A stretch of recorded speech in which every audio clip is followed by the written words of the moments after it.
Okay, so today I'm going to take you through the 4 S's. So the 4 S's are small, simple, subtle steps. See, what I'm going to do is I'm going to use an example of one of my current gym members who was trying to achieve something, yet just a few, 4 steps of small, simple, subtle steps would absolutely transform his technique and make him be able to do what he was actually trying to do. See, a lot of us are going at things, we're going in fucking balls deep, we're going in head first, and we're not taking an advantage and we're not doing what is needed. So, I had a client who was trying to leg press 200 kilos. So when this client joined, I asked them if they wanted an induction. So they said no. So that's your first big fucking error, is that so many people think they're too good for inductions. They think they're too good to walk in a gym and they know all their shit. And before I go on any further, people join the gym because they're either unhappy or they want a better result in their life. So currently what they are doing isn't working. So when you come to a gym and you see trainers and they offer you help, you should fucking grab it with both hands and listen. So many people think they don't need an induction. So again, they didn't want any help. So they said they didn't need an induction. They were fine as they are. How many times have you said that? I'm fine, when in fact you're not. They said I'm fine as they are. So they started cracking on with whatever they wanted to do. And they were trying to leg press. Now I'm using a leg press because this is the machine that they were trying to use. They're trying to leg press 200 kilos and they couldn't do it. So I'd seen them in the gym, so I saw them struggling on it, and they said they didn't want any help, so I sort of respect that. Hence why I'm doing this video. And they weren't asking for help. So they were struggling on this 200 kilos. They couldn't hit 200 kilos. So the first 2 mistakes was they didn't ask for an induction. Now, if you've got a trainer, if you're a part of a gym and they offer you an induction, fucking take it. The trainer has your best interests at heart, and they will help and show you better ways for you to get better, quicker, faster results. Because you can either go the fast way or the slow and hard way. And if you don't ask for help, and you don't take advantage of the instructors and inductions and things like that, you are going to be doing it the slow and hard way. Because the advice that you're taking is probably advice from your fucking next door neighbour, a random magazine, people who haven't got many qualifications, lack of experience, and you're getting information from all over the place, and you're probably not doing the correct thing for you. So they wanted to leg press 200 kilos, they had no induction, they asked for no help. So firstly, I had to go and address it. So I had to go and speak to him because I could see some fundamental little errors that they were doing. So number 1, their positioning was wrong. The seat adjustment was wrong. Their feet on the pad was wrong. The pressure in which they were pushing the pad was wrong.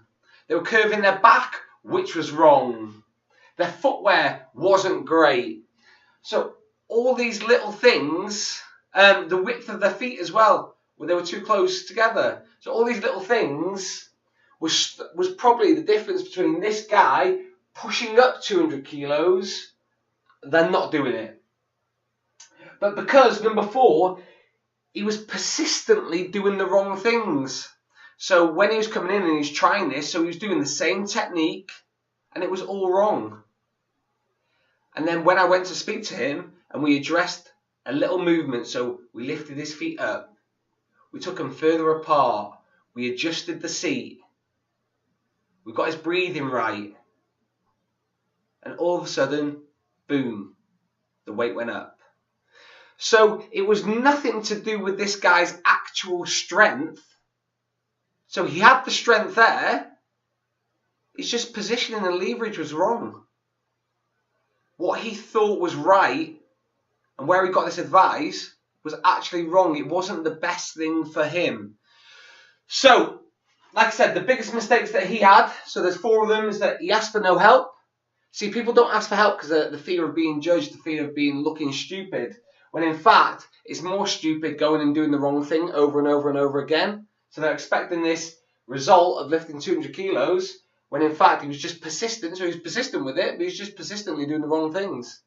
And then I went upon myself to help him, and just those little changes, a seat adjustment, boom.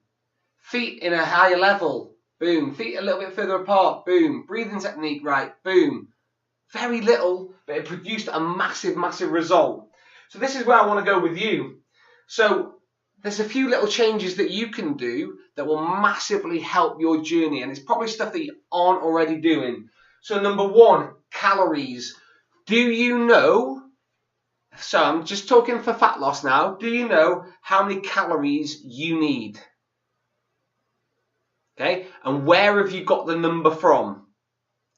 Have you taken it from a neighbour, a friend, just some advice from a gym? Have you actually worked it out? How many calories do I need to maintain my body? And how many calories do I need to create a deficit, to create a fat loss? Because if you don't know, how do you know that what you're doing is actually working? Where are you creating this loss? Okay, so number one, find out how many calories you actually need. Take the time, guys. It takes no fucking longer than writing a Facebook status than to fill in details on an online form that will tell you this is how many calories you need for your body, your age, your activity, your height. It'll give you a very good estimate. But a lot of us think we're eating healthy, think we're burning loads of calories and nothing's changing. It's probably because you don't even know how many calories that you're meant to be having. And you think you're eating healthy, but yeah, you might be eating all the right foods, but what if you're eating too many of them? You can't overeat unhealthy as well. So number two, create a deficit. So make a slight reduction through your nutrition, and then burn calories by increasing your activity. So increasing your activity could be your physical activity, so that's just day-to-day stuff like walking more, getting up more, and adding an exercise session.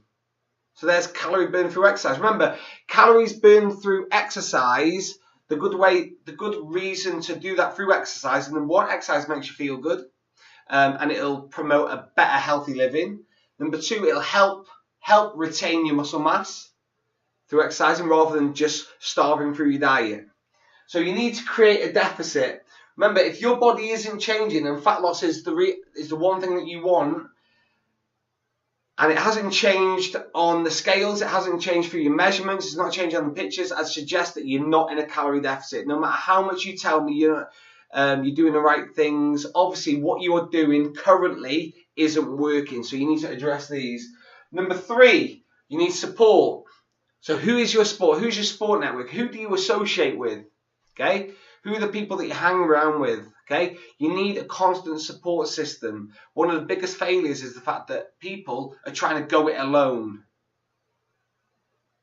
Now, we all know that support and people around you and accountability is how people become successful. So joining a gym, getting a trainer, joining an online group, an online program, whatever it may be, you need some type of support, because not always are you 100% motivated. And if you say you are, you're a bullshitter, you're a liar. So what about when you're not motivated? Do you just tell yourself, it's okay, I'm not going to do this today? And then that one day turns to 2 days, to 3 days, to 4 days, to 5 days? And that's where support comes in, especially if you've got a personal trainer.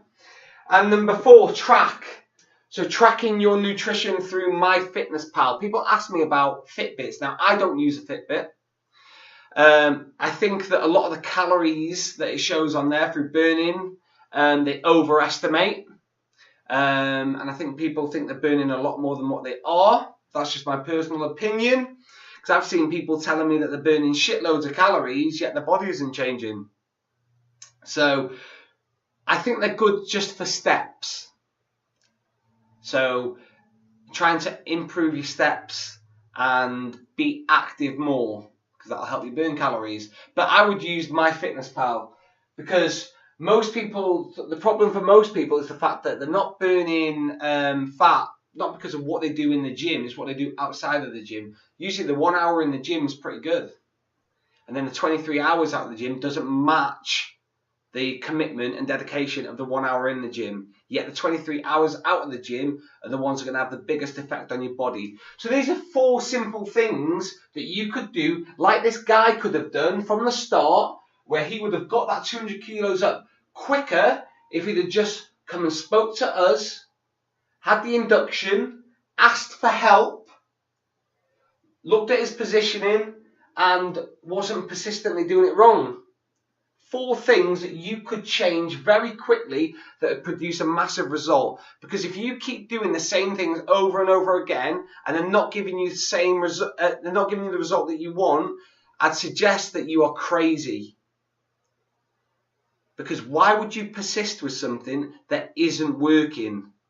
The same way as if you not going to the gym and overeating is making you unhappy, why the fuck would you persist with it? You know it's not making you happy, so you have to do something different. So aim for small, simple, subtle steps that, like I said, with this client, made him lift the lift that he wanted.